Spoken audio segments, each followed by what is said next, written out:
எல்லா புகழும் ஏக வல்லோன் அல்லாஹ் ஒருவனுக்கே உரித்தாகுக. மேலும் அல்லாஹ்வின் அருள் என்றென்றும் எம்பெருமானார் ரசூல் கரீம் ஸல்லல்லாஹு அலைஹி வஸல்லம் அவர்களின் மீதும் அவர்களின் அடிச்சுவடுகளை சற்றும் பிசகாது பின்பற்றிய உத்தம சத்திய சஹாபாக்கள், தாபிஈன்கள், தபஅ தாபிஈன்கள், நாதாக்கள், சுஹதாக்கள், வலிமார்கள், நல்லோர்கள், குறிப்பாக இந்த இனிய மஜ்லிஸில் ஒன்று கூடி இருக்கும் நம் எல்லோரின் மீதும் அல்லாஹ்வின் அன்பும் அருளும் என்றென்றும் நின்று நிறைவாக நிலவட்டுமாக. ஆமீன். கண்ணியம் நிறைந்த அல்லாஹ்வின் நல்லடியார்களே, உண்மையில் போற்றப்பட வேண்டிய, பாட படிப்பினைகளை பெற வேண்டிய, அல்லாஹ்விற்கு நன்றி செலுத்த வேண்டிய மகத்தான இரவு இந்த இரவு. இன்னும் சொல்லப்போனால் ஈமானிய சொந்தங்கள் கொண்டாட வேண்டிய இரவு இந்த இரவு.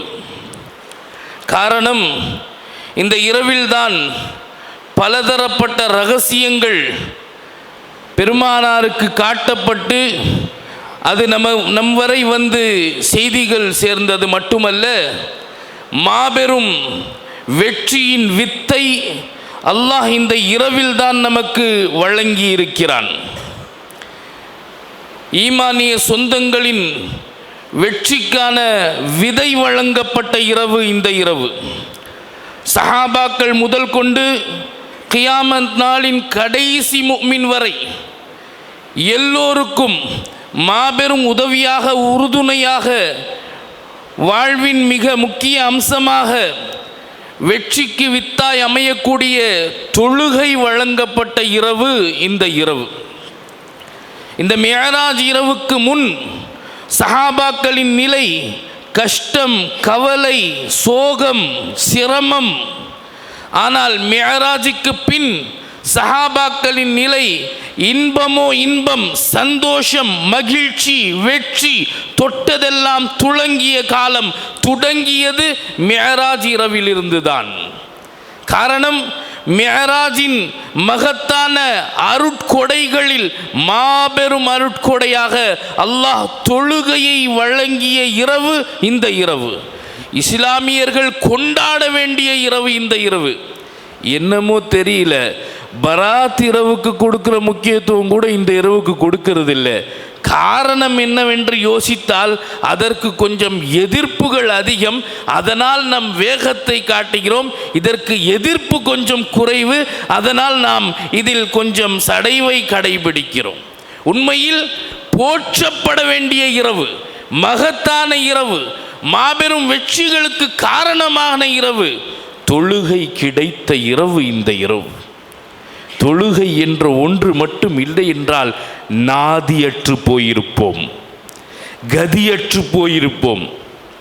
கவலைகள் நீங்கி இருக்காது, கஷ்டங்கள் நீங்கி இருக்காது, சிரமங்கள் குறைந்திருக்காது. சிரம் தாழ்த்தும் பொழுது சிரமத்தையும் கொட்டி செல்கிறோமே இறை இல்லங்களில், அப்பேற்பட்ட பாக்கியம் கிடைத்திருக்காது. அப்பேற்பட்ட மகத்தான தொழுகை கிடைத்த இரவு இந்த இரவு, கொண்டாடப்பட வேண்டிய இரவு இந்த இரவு. குல் பிஃபத்லில்லாஹி வபிரஹ்மதிஹி ஃபபிதாலிக ஃபல்யஃப்ரஹு. நீங்கள் சந்தோஷப்படுங்கள், மகிழ்ச்சியை வெளிப்படுத்துங்கள், கொண்டாடுங்கள். எதற்கு கொண்டாட வேண்டும்? அல்லாஹ் சொல்கிறான், அல்லாஹ்வுடைய ஃபضல் கிடைத்து விட்டால், அல்லாஹ்வுடைய ரஹ்மத்து கிடைத்து விட்டால் நீங்கள் மகிழ்ச்சியை வெளிப்படுத்துங்கள் என்று சொல்கிறான். தொழுகையை விட பெரிய ஃபضல், அல்லாஹ்வுடைய ரஹ்மத் நமக்கு கிடைத்து விட்டதா? மாபெரும் நிஅமத், அருட்கொடை தொழுகை. அப்பேற்பட்ட தொழுகை கிடைத்த இரவு இந்த இரவு, மகத்தான இரவு. சஹாபாக்கள் வெற்றியை கண்டது இந்த இரவு தொடங்கியது முதல்தான். தொட்டதெல்லாம் துளங்கியது இந்த இரவிலிருந்துதான். மகத்தான இரவு, நாம் கொண்டாட வேண்டிய இரவு. கொண்டாட வேண்டிய இரவுனா தவறாக புரிஞ்சிடாதீங்க. தெருவெல்லாம் கடை போட்டுட்டு நல்ல ஷாப்பிங்கு, நைட் லைஃபு, துபாய் லைஃபுக்கு மாறுறதில்லை கொண்டாட்டம் என்பது. ஈமானிய சொந்தங்களின் கொண்டாட்டம் என்றால் எது தெரியுமா? இபாதத்துகள், நோன்பு, தொழுகை, திக்ரு போன்ற விஷயத்தில் ஈடுபடுவதுதான் நம்முடைய கொண்டாட்டம். நம்முடைய கொண்டாட்டம் என்பதின் அச்சு ஆணி வேர் நோன்பு தான். பெருமானார் திங்கட்கிழமைகளில் நோன்பு வைக்கிற பழக்கம் திங்கள் வியாழன் வைப்பார்கள். திங்கட்கிழமை நோன்பின் காரணத்தை சொல்வார்கள். நான் பிறந்த தினம் என்று சொல்வார்கள். பிறந்த தினம் கொண்டாட வேண்டியதுதான், ஆனால் அதற்கான முறை நோன்பு தான். கொண்டாட்டம், ஈமானிய சொந்தங்களின் கொண்டாட்டம் என்பது நோன்பும் இபாதத்துகளும் தான். அப்பேற்பட்ட கொண்டாட்டங்களை கொண்டு அலங்கரிக்கப்பட வேண்டிய மகத்தான இரவு இந்த இரவு. இந்த இரவில்தான் இஸ்ரா மற்றும் மிஅராஜ் என்னும் பயணத்தை நபிகள் நாயகம் ஸல்லல்லாஹு அலைஹி வஸல்லம் அவர்கள் மேற்கொள்கிறார்கள். மிஅராஜ் என்னும் பயணம் ஒரு அதிசய பயணம். மிஅராஜ் என்னும் பயணம் ஒரு அற்புத பயணம். மிஅராஜ் என்னும் பயணம் ஒரு ஆச்சரிய பயணம். மிஅராஜ் என்னும் பயணம் ஒரு மின்னல் பயணம். இப்படியெல்லாம் நாம் பேசுவோம், விளங்கி வைத்திருப்போம். ஆனால் அன்னலாரை பொறுத்த மட்டில் மிஅராஜ் என்னும் பயணம் மாபெரும் ஆறுதல் பயணம்.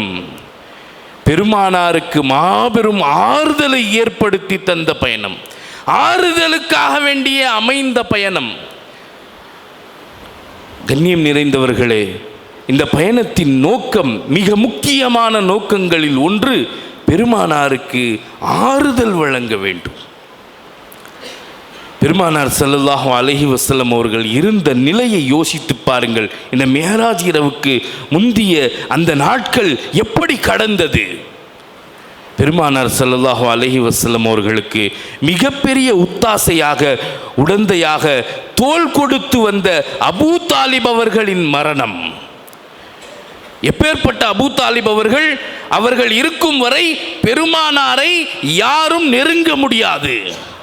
பெருமானாரின் மீது ஊர் மக்களுக்கு எவ்வளவு எதிர்ப்புகள் இருந்தாலும், புதிய மார்க்கத்தை கொண்டு வந்திருக்கிறார் என்ற எதிர்ப்பு இருந்த போதிலும் யாருமே பெருமானாரை குறை சொல்லிவிட முடியாது, விரல் நீட்டிவிட முடியாது. அபூ தாலிப் அவர்கள் மாபெரும் அரணாக இருந்து பெருமானாரை காத்தார்கள். அப்பேற்பட்ட மாபெரும் அரண் பாதுகாப்பு தகர்ந்து போனது.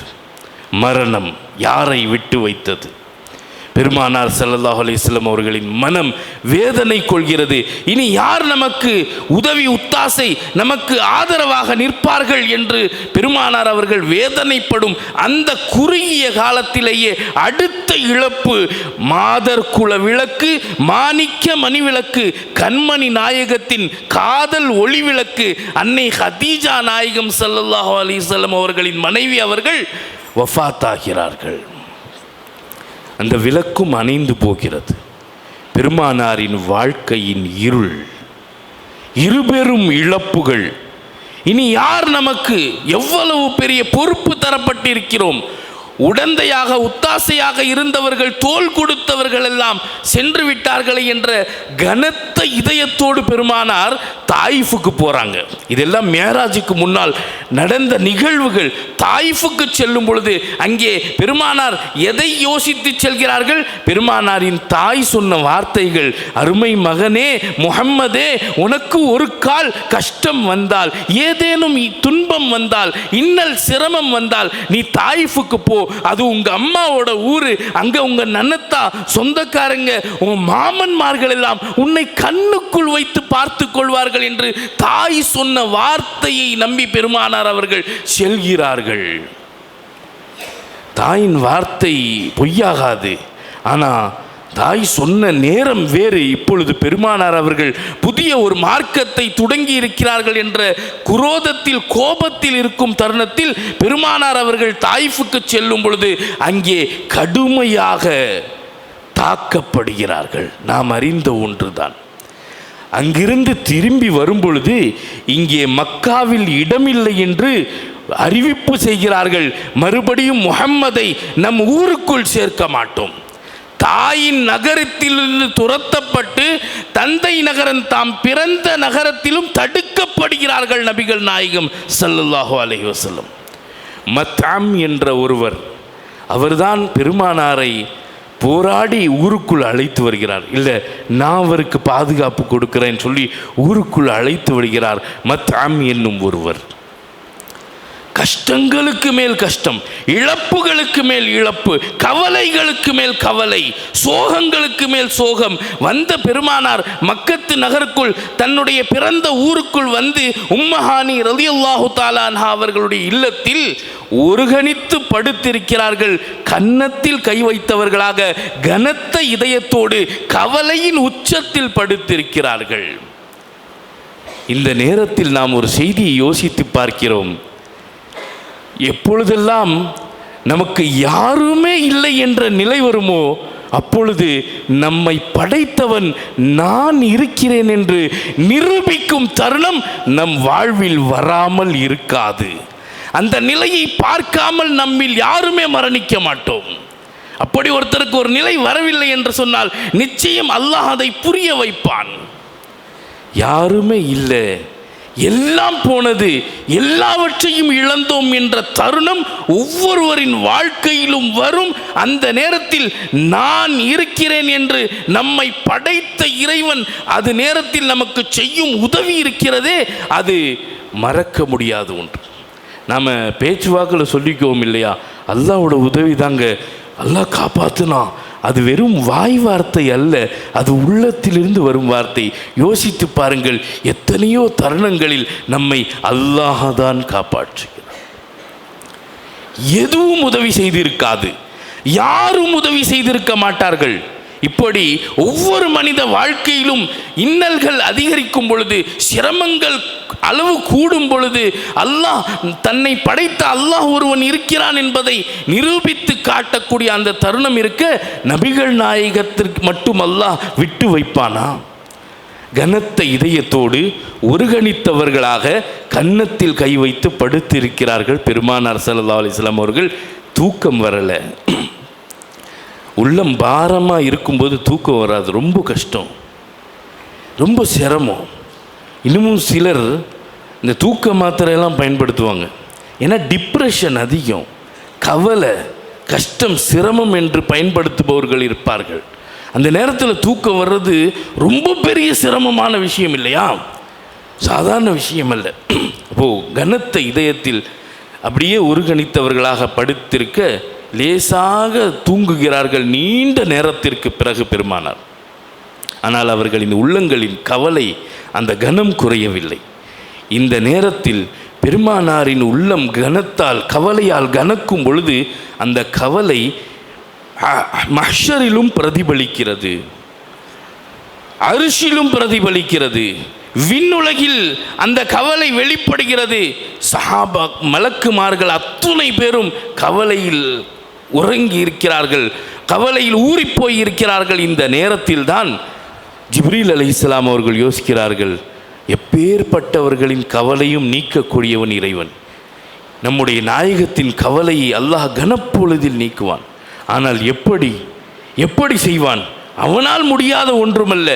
எப்படி அந்த கவலையை அல்லாஹ் நீக்கப் போகிறான், பெருமானாருக்கு எப்படி ஆறுதலை வழங்கப் போகிறான் என்ற சிந்தனையில் மலக்குமார்கள் எல்லாம் அந்த சிந்தனையில் நீடித்திருக்க அரிசிலிருந்து சப்தம் வருகிறது, ஜிப்ரீல், யா ஜிப்ரீல், ஜிப்ரீலே செல்லுங்கள், என் ஹபீபை உடனடியாக அழைத்து வாருங்கள்.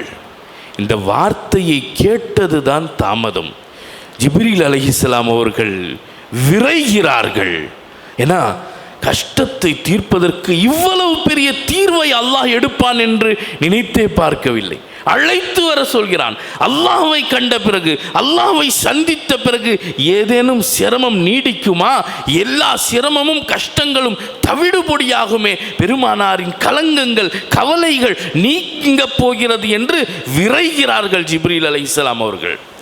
அந்த அவசரம் எவ்வளோ இருந்துச்சுனாக்கா, வந்து பெருமானாரின் முபாரக்கான அந்த இல்லத்திற்கு வந்து கதவை தட்டி அவர்கள் திறந்து கூட்டிட்டு போகிற அளவுக்கு கூட பொறுமை இல்லை ஜிப்ரீல் அலைஹிஸ்ஸலாமுக்கு. கூரையை பிரித்து இறங்கிட்டாங்க. ஏன்னா பெருமானாரின் கவலையை நீக்கப் போகிறோம். எவ்வளவு பெரிய ஆறுதலை அல்லாஹ் வழங்கி இருக்கிறான். இங்கே நான் சொல்ல வந்தது, இந்த மிஹராஜ் என்னும் பயணத்தின் அடிப்படை நோக்கம் பெருமானாருக்கு ஆறுதலுக்காக. நீங்கள் விண்ணுலகத்தின் ஆட்சி அதிகாரங்களை காட்ட வேண்டும் என்றால் அல்லாஹ் அழைத்து தான் காட்டணும்னு அவசியம் இல்லை, பூமியிலிருந்தே காட்ட முடியும்.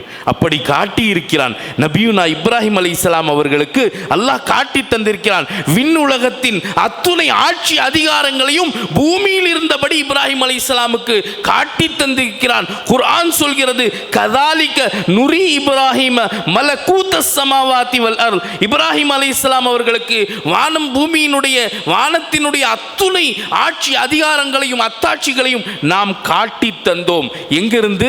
இப்ராஹிம் அலைஹிஸ்ஸலாம் மேராஜுக்கா போனாங்க, பூமியிலிருந்து பார்த்துட்டாங்க. அப்படி இருக்கும் பொழுது விண்ணுலகத்தின் அத்தாட்சிகளை காட்ட பெருமானாரை அழைக்கணும்னு அவசியம் இல்லை, பூமியிலிருந்து காட்ட முடியும். ஆனால் அழைத்ததின் நோக்கம், அழைத்து வாருங்கள் என்று சொன்னதினுடைய அடிப்படை நோக்கம் பெருமானாருக்கு மாபெரும் ஆறுதலை, அந்த கனத்த இதயத்தை குளிர்விக்க அல்லாஹ் நாடுகிறான். பெருமானாரின் கண் குளிர்ச்சியை தருவதற்காக வேண்டி அல்லாஹ் நாடிவிட்டான். விரைந்து செல்கிறார்கள் ஜிப்ரீல் அலைஹிஸ்ஸலாம் அவர்கள். அவசரமாக இறங்குகிறார்கள்.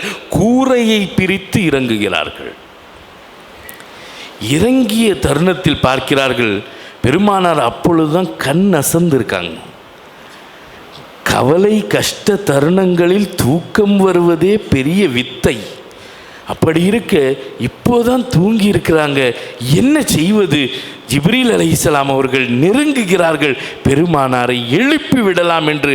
ஆனால் ஜிப்ரீல் அலைஹிஸ்ஸலாமுக்கு தோன்றுகிறது, பெருமானார் கஷ்ட நேரத்தில் தூங்குகிறார்கள், இப்பொழுது எழுப்பி அவர்களுக்கு சிரமமாகிவிடுமோ, நாம் அவர்களுக்கு ஏதேனும் லேசான சிரமத்தை தந்து விடுவோமோ என்று தயங்கி பின்வாங்குகிறார்கள். பின்வாங்கும் பொழுது யோசிக்கிறார்கள், அல்லாஹ் சொல்லி அனுப்பிய கட்டளை என்ன? உடனடியாக அழைத்து வாருங்கள். மலக்குமார்கள் அல்லாஹ்வின் சொல்லிற்கு மாறு செய்வதே கிடையாது. மாறு செய்ததும் இல்லை, செய்யப்போவதும் இல்லை. பின்வாங்கும் பொழுது சிந்தனை வருகிறது, அல்லாஹ் அழைத்து வரச் சொல்கிறான். அழைத்து வரச் சொன்னான், முன்னோக்குகிறார்கள்.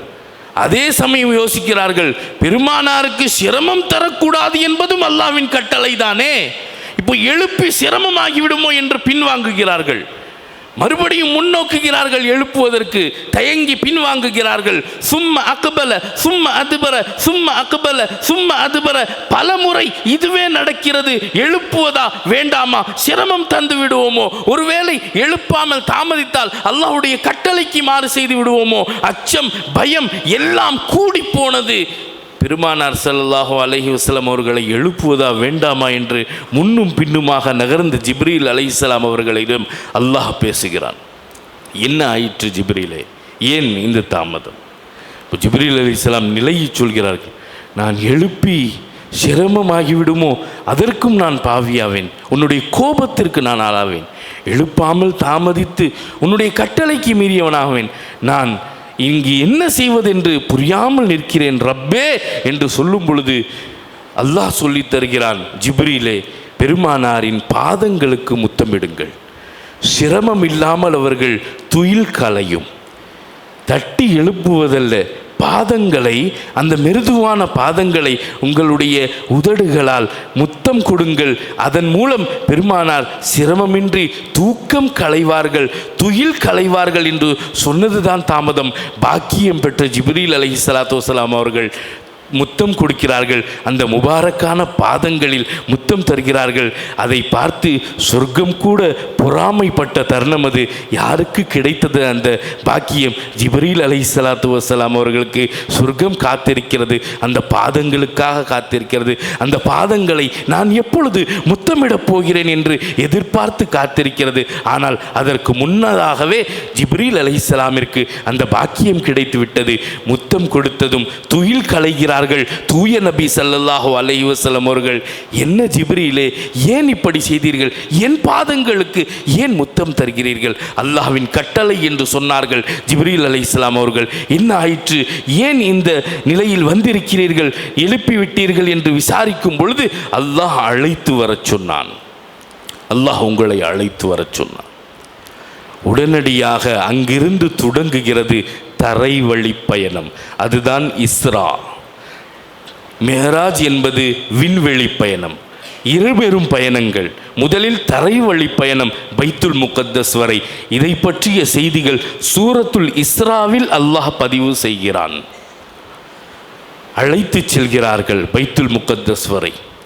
கவனித்து பாருங்கள், நிறைய பேருக்கு பெருமானார் போனார்களா இல்லையா, அன்று முதல் இன்று வரை இருக்கிறாங்க. அது எப்படி சாத்தியம்? சாத்தியமா? கனவாக இருக்குமோ? அன்றைக்கும் பலர் சொன்ன செய்திதான். கனவில் கண்டிருப்பார்கள். கனவில் கண்டால் அது அற்புதம் என்று சொல்வதற்கு இல்லை. கனவு சாதாரணமாக நமக்கும் வரும். ஒரு சில பேர் சொல்லுவாங்க, அஜர்த்து எனக்கு புராக்கு வந்துச்சு அப்படிம்பாங்க. அது எப்படி வந்துச்சு எப்படி இருந்துச்சுன்னெலாம் தெரியாது, சொல்லுவாங்க. சொர்க்கம் பார்த்தேன், இருக்கலாம். சொர்க்கம் அவர் பார்த்த சிந்தனை உட்பட்டு இருக்குமா, அதை சொல்வதற்கு இல்லை. ஆனால் கனவுகள் என்பது ஒரு பெரிய கடல். அது கனவு என்பது அதில் எது வேணாலும் காண முடியும். ஆனால் பெருமானார் அவர்கள் சென்றது கனவல்ல, நிஜம்.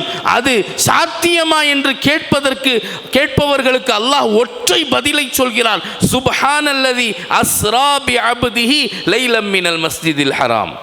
பெருமானார் ஸல்லல்லாஹு அலைஹி வஸல்லம் அவர்கள் மேராஜ் செல்லவில்லை.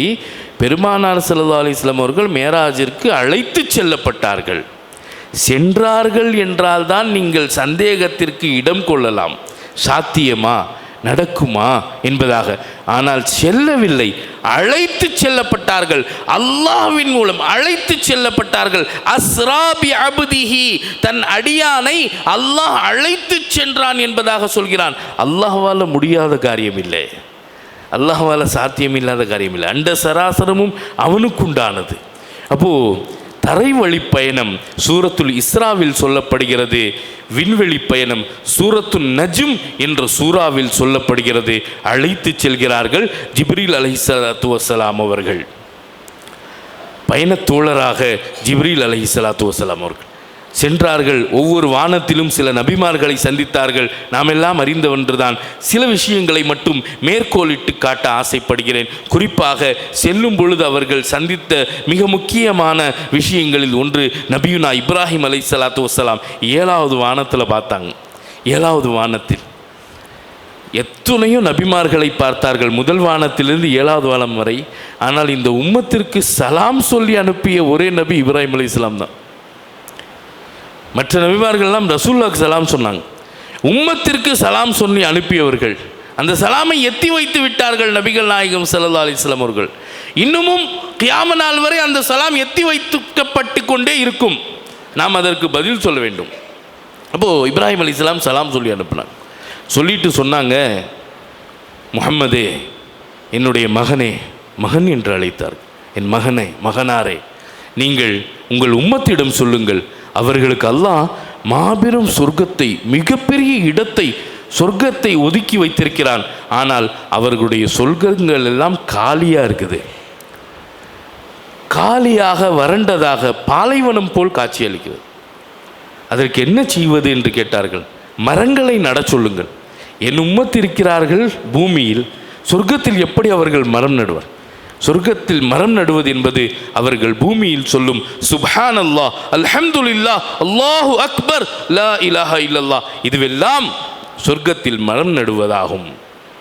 அதை சொல்ல சொல்ல அவர்களுக்கென்று ஒதுக்கப்பட்ட சொர்க்கங்கள் பூஞ்சோலைகளாக மாறும். இப்போ நம்ம சொர்க்கம் எல்லாம் காலியாக இருக்குன்னு செய்தி சொல்லி அனுப்பியிருக்காங்க இப்ராஹிம் அலைஹிஸ்ஸலாம். காலியான இடத்துல போய் என்ன செய்ய போகிறோம்? பசுமை வேணுமா இல்லையா? நிழல் வேணுமா இல்லையா?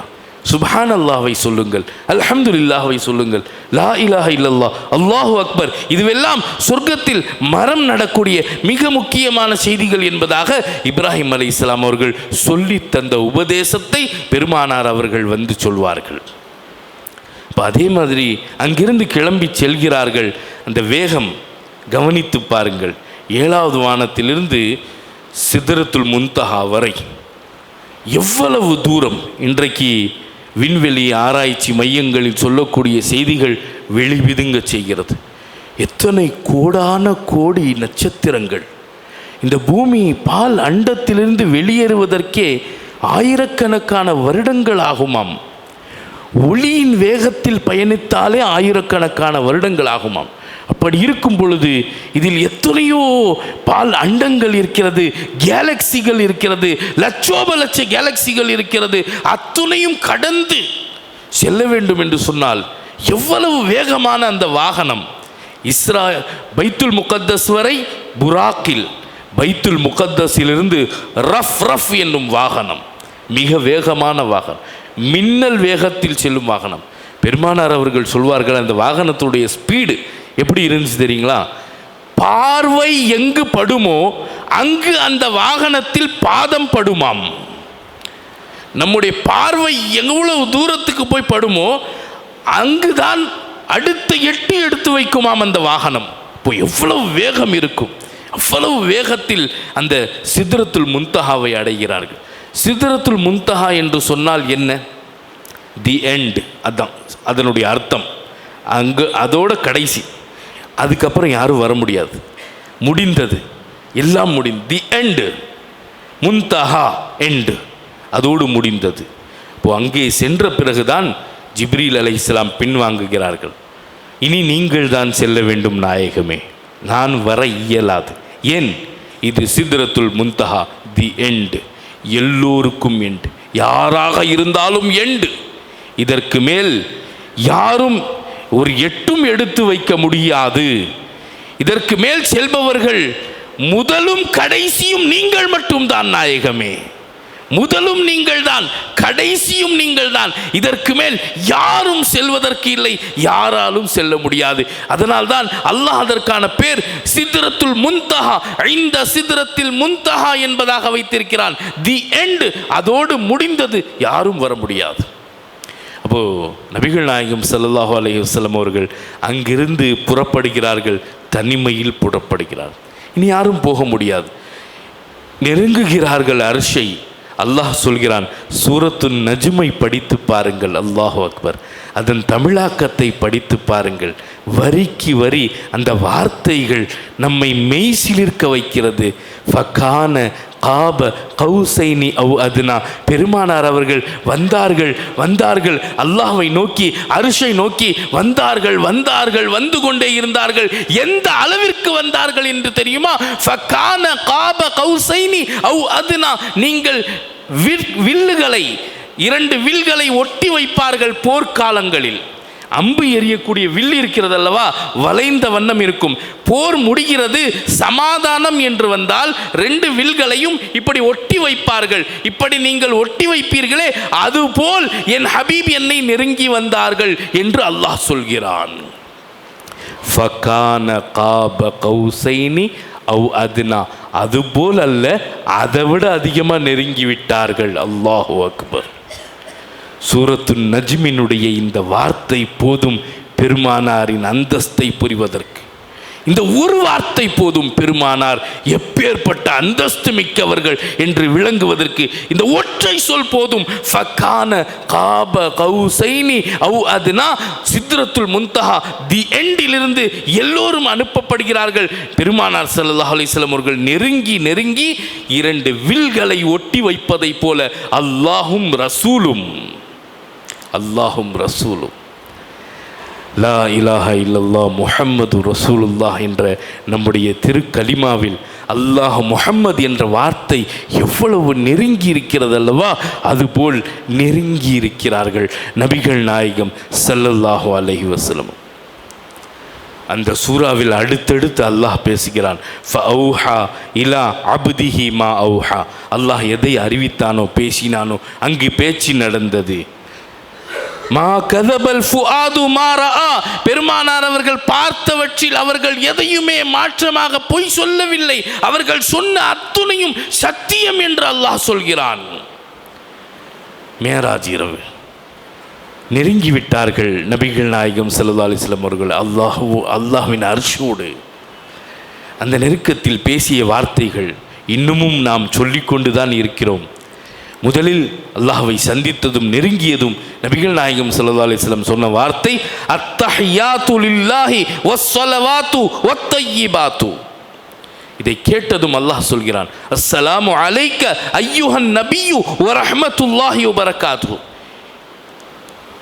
அதை கேட்டதும் நபிகள் நாயகம் ஸல்லல்லாஹு அலைஹி வஸல்லம் அவர்கள் சொல்கிறார்கள், வஸ்ஸலாமு அலைனா வ அலா இபாதில்லாஹி ஸாலிஹீன். இது மிஅராஜில் அல்லாஹும் ரசூலும் பேசிக்கொண்ட வார்த்தைகள். இது இல்லாமல் தொழுக முடியுமா? தொழுகைதான் முடியுமா? இன்று வரை அல்லாஹ் அந்த வார்த்தைகளை ஒவ்வொரு நாவிலும் திளைக்கச் செய்தான். ஏன் தெரியுமா? அல்லாஹ் எப்போதுமே தனக்கு ஒரு விஷயம் பிடிச்சு போச்சுன்னா கியாம நாள் வரைக்கும் அதை செய்ய வச்சிருவான். பாருங்க, இப்ராஹிம் அலைஹிஸ்ஸலாம் தன் மகனை அறுக்க செல்லும் பொழுது இப்லீஸ் வந்து தடுத்தான், கல்லை தூக்கி எரிஞ்சாங்க. அது அல்லாஹ்வுக்கு ரொம்ப பிடிச்சி போச்சு. அல்லாஹ்வுக்காண்டி அறுக்க போகும்போது தடுக்கிறியாடா அப்படின்னு சொல்லி கல்லை வீசினாங்க. அல்லாஹ்வுக்கு அந்த காட்சி பிடித்து போனது. அங்கே வந்து கல்லை வீசினாதான் ஹாஜி. இங்கே நீங்கள் எப்படி வேணாலும் இருந்துட்டு போங்க, ஆனால் அங்கே வந்து கல்லை பொறுக்கி வீசணும், அப்போ தான் நீ ஹாஜி. கியாம நாள் வரை அல்லாஹ் அதை செயல்படுத்தி விட்டான். தன்னுடைய பச்சிலம் குழந்தையை அல்லாஹ் ரசூலுக்காக வேண்டி கொண்டு வந்து பாலைவனத்தில் விட்டு சென்ற இப்ராஹிம் அலைஹிஸ்ஸலாத்து வஸ்ஸலாம் அவர்கள், அந்த தாய் ஓடுகிறார்கள். ஹாஜிரா ரலியல்லாஹு ரஹ்மத்துல்லாஹி அலைஹா அவர்கள் தன்னுடைய குழந்தையின் பசியை தீர்ப்பதற்காக வேண்டி ஜம்சம் பீரிட்டு வந்ததல்லவா, அது ஓடும் பொழுது, அவர்கள் ஓடும் பொழுது ஜம்சம் வந்தது. அந்த ஓடிய காட்சி, குழந்தையின் பசி தீர்ப்பதற்காக வேண்டி அல்லாஹ்விற்காக வேண்டி வந்த ஒரு குடும்பம் பதறி ஓடிய அந்த காட்சியை பிடித்து போன இறைவன் கியாம நாள் வரை ஓட வைத்தானா இல்லையா? இன்றைக்கும் நம்ம சஃபா மர்வாவில் போய் தொங்கோட்டம் ஓடி தான் ஆகணும். அப்போ அல்லாஹ்வுக்கு ஒரு பிடிச்சு போச்சுன்னா கியாம நாள் வரை அல்லாஹ் அதை செயல்படுத்தி விடுவான், அதை செய்யும்படி ஆக்கி விடுவான். இப்போ இந்த வார்த்தை, இந்த முக்காலமத், இப்படி ஒரு சந்திப்பு நடந்திருக்குமா? எத்தனையோ மீட்டிங்குகள் இன்னைக்கு ரஷ்ய அதிபரும் சீன அதிபரும் சந்திக்கிறார், அவரும் இவர்களும் சந்திக்கிறார்கள், எவ்வளவு அலப்பறைகள்.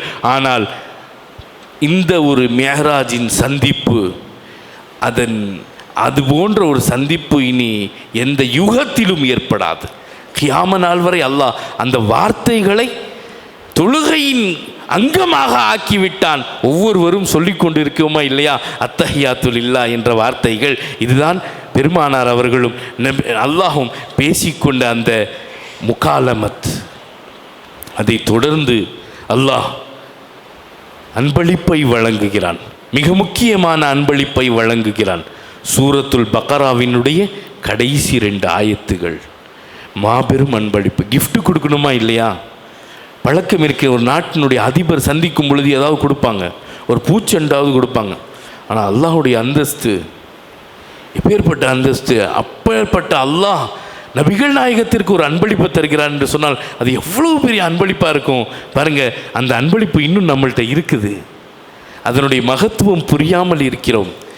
சூரத்துல் பக்கராவுடைய கடைசி 2 ஆயத், ஆமனர் ரசூலு பிமா உன்சில இலைஹி மிர் ரப்பிஹி வல் முஃமினூன் என்று தொடங்கி ரப்பனா லா துஆஹிதுனா இன் நஸீனா வக்தனா வன்சுர்னா அலல் கௌமில் காஃபிரின் வரைக்கும் 2 ஆயத்துகள் மாபெரும் பொக்கிஷம், மேராஜில் கிடைத்த அன்பளிப்பு.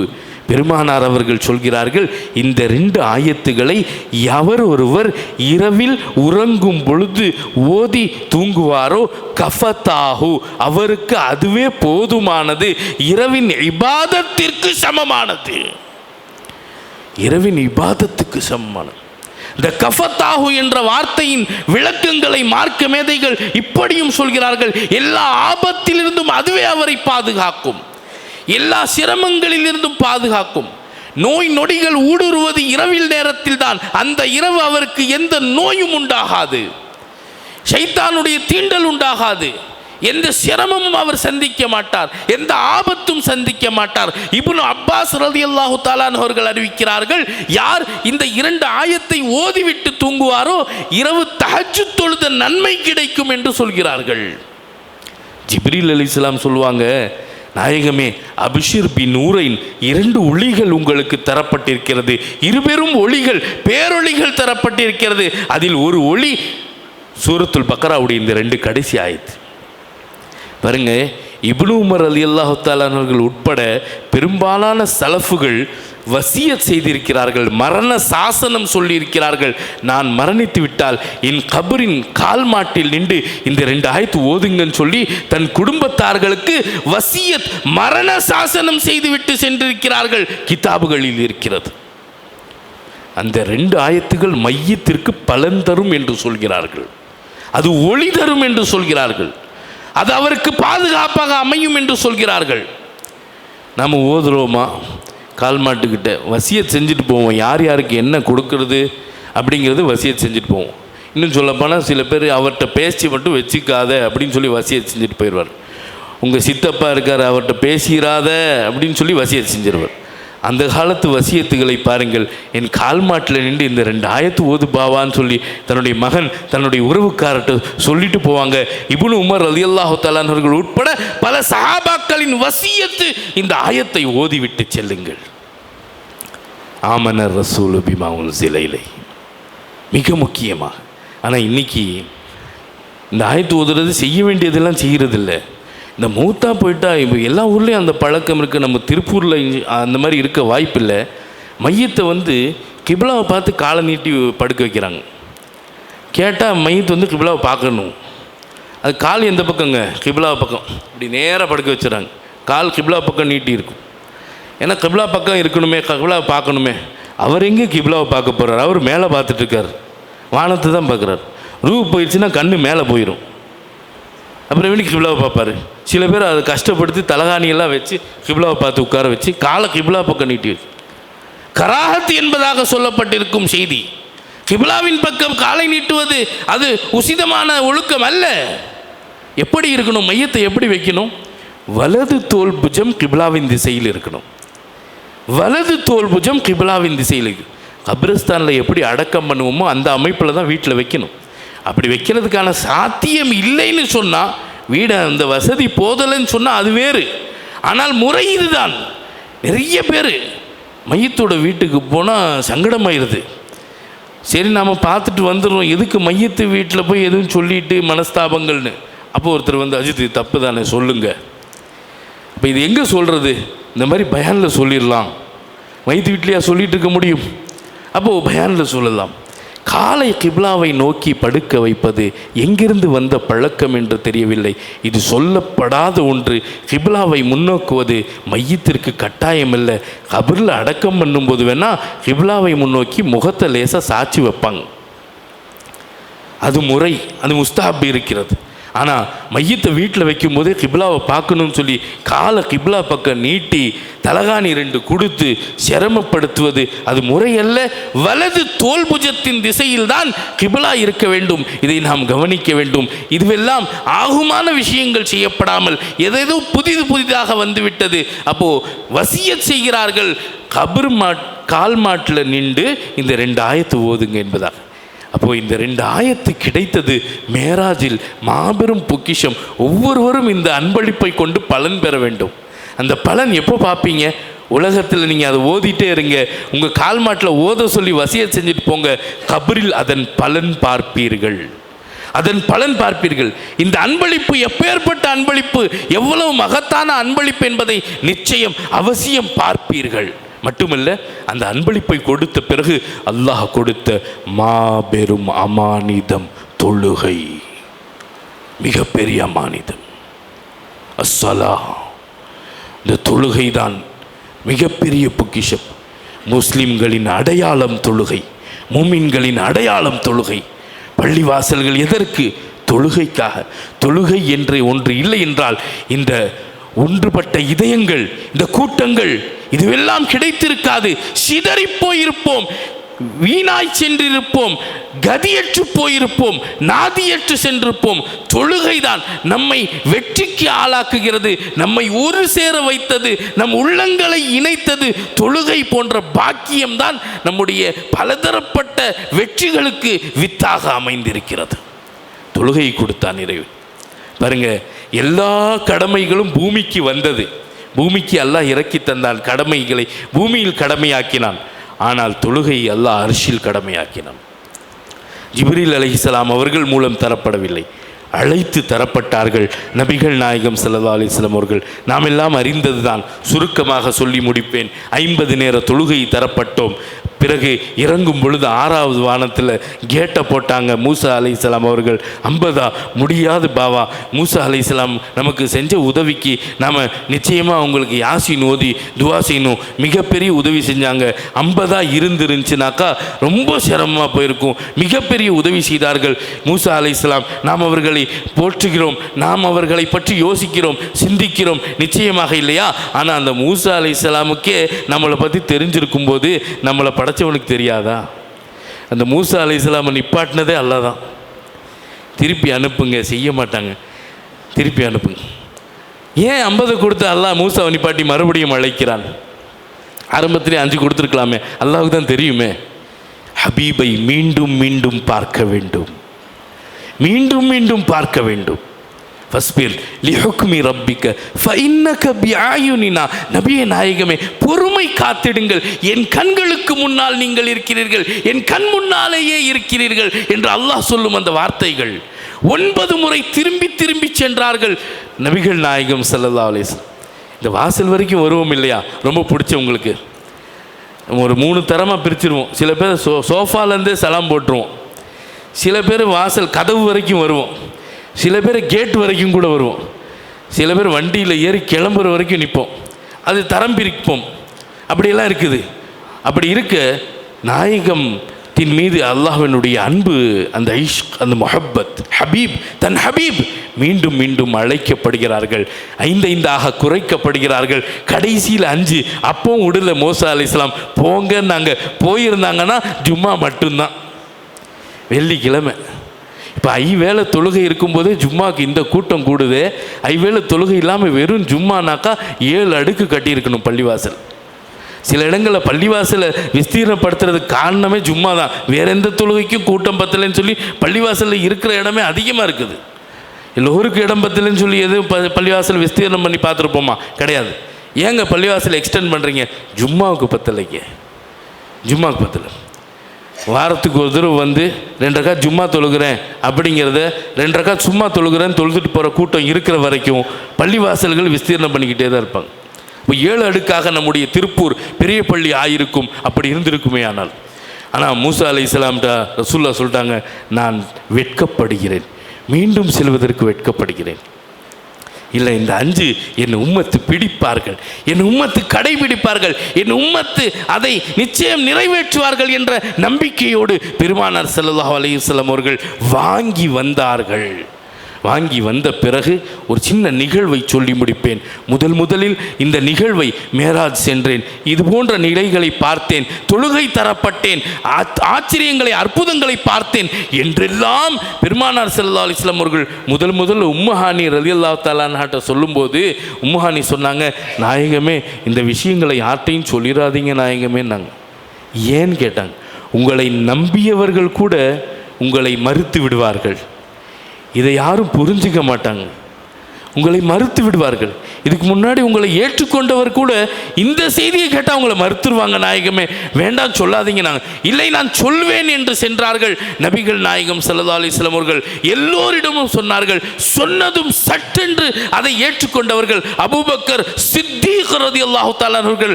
அதனால் தான் அவர்கள் சித்தீக் ஆனார்கள், உண்மைப்படுத்தினார்கள், அல்லாஹ் ரசூலுடைய செய்தியை உண்மைப்படுத்தினார்கள். எல்லோரிடமும் சொன்னார்கள். கேலி பரிகாசம் செய்தவர்கள் அதிகம். எத்தனையோ பேர் வேடிக்கையாக பேசினார்கள். ஒரே இரவில் பைத்துல் முகத்தஸ், அங்கிருந்து 7வது வானம், அர்ஷ் வரை சென்று வந்து விட்டாரா என்றெல்லாம் பேசக்கூடிய நிலை. அங்கு கண்டதை எல்லாம் பெருமானார் ஸல்லல்லாஹு அலைஹி வஸல்லம் அவர்கள் சொல்லும் பொழுது சிலர் ஒரு தெருவில் உட்கார்ந்து 4 பேர் பேசிக்கிறாங்க. இந்த முகம்மது இரவோடு இரவாக எங்கேயோ போயிட்டு வந்தாராமா, அவர் பார்த்ததெல்லாம் சொல்கிறாரு, நம்புகிற மாதிரியா இருக்குது. சொர்க்கத்தை பார்த்தாராமா, சொர்க்கத்தில் ஒரே பாறையிலிருந்து ஒரு ஊற்று வந்து 4ஆக பிரிகிறது. பிரியும் பொழுது ஒரு ஊற்று பாலாகவும், இன்னொரு ஊற்று தேனாகவும், இன்னொரு ஊற்று மதுவாகவும், இன்னொரு ஊற்று நீராகவும் மாறிப்போகிறது என்று சொல்கிறார். அது எப்படி ஒரே ஊற்று ஒரே பாறையிலிருந்து 4ஆக பிரியும்? இதெல்லாம் ஏற்றுக்கிற மாதிரியா இருக்கு என்று கேலி பேசி கொண்டிருந்தார்கள் ஒரு சிலர். இதை ஹாலித் இப்னு வலீத் ரலியல்லாஹு கேட்டாங்க. கேட்டுட்டு போய் அவங்கள்ட்ட சொன்னாங்களாம், உங்களுடைய அறிவு இவ்வளவு தான், ரசூலுல்லாஹ் சொன்ன செய்தியை மறுக்கிறீர்களா? அது எப்படி சாத்தியம் என்று நினைக்கிறீர்களா?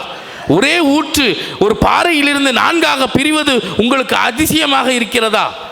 அதன் அத்தாட்சி அல்லாஹ் உங்களுக்குள்ளேயே வைத்திருக்கிறான்.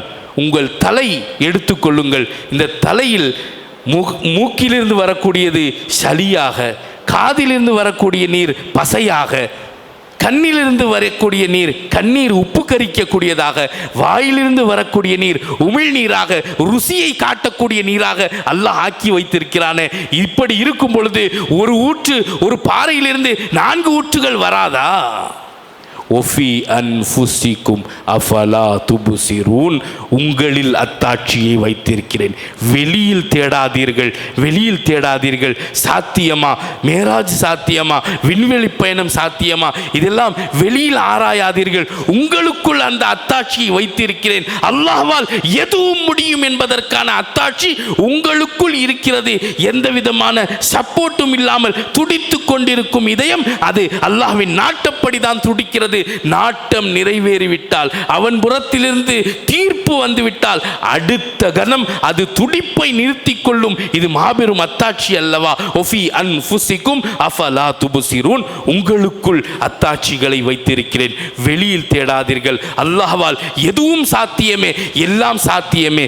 மேராஜ் சத்தியமே, கனவல்ல, அது உண்மை, நிஜம். இது போன்ற படிப்பினைகள் பெறக்கூடிய மாபெரும் மகத்தான இரவாக அல்லாஹ் இந்த இரவை ஆக்கியிருக்கிறான். இந்த இரவை இயன்றவரை கண்ணியப்படுத்தி, இந்த இரவை இபாதத்துகளை கொண்டு கொண்டாடி நமக்கு கிடைத்த தொழுகைக்கு நாம் நன்றி செலுத்த வேண்டிய கடமை நம்மில் ஒவ்வொருவருக்கும் இருக்கிறது. எல்லாம் வல்ல இறைவன் நாம் பெற்ற இந்த மிகப்பெரிய ரஹ்மத்தை, இந்த நிஅமத்தை அல்லாஹ்விற்கு நன்றி செலுத்தக்கூடியவர்களாக அதை நாம் நிறைவேற்றக்கூடிய தௌஃபீக்கினை எல்லாம் வல்ல இறைவன் நம் எல்லோருக்கும் வழங்கி அருள் புரிவானாக. வாய்ப்பளித்தமைக்கு நன்றி கூறி வார்த்தைகளை நிறைவு செய்கிறேன். வாஹிர் தவானா அல்ஹம்துலில்லாஹி ரப்பில் ஆலமீன். அஸ்ஸலாமு அலைக்கும் வரஹ்மத்துல்லாஹி வபரகாத்துஹு.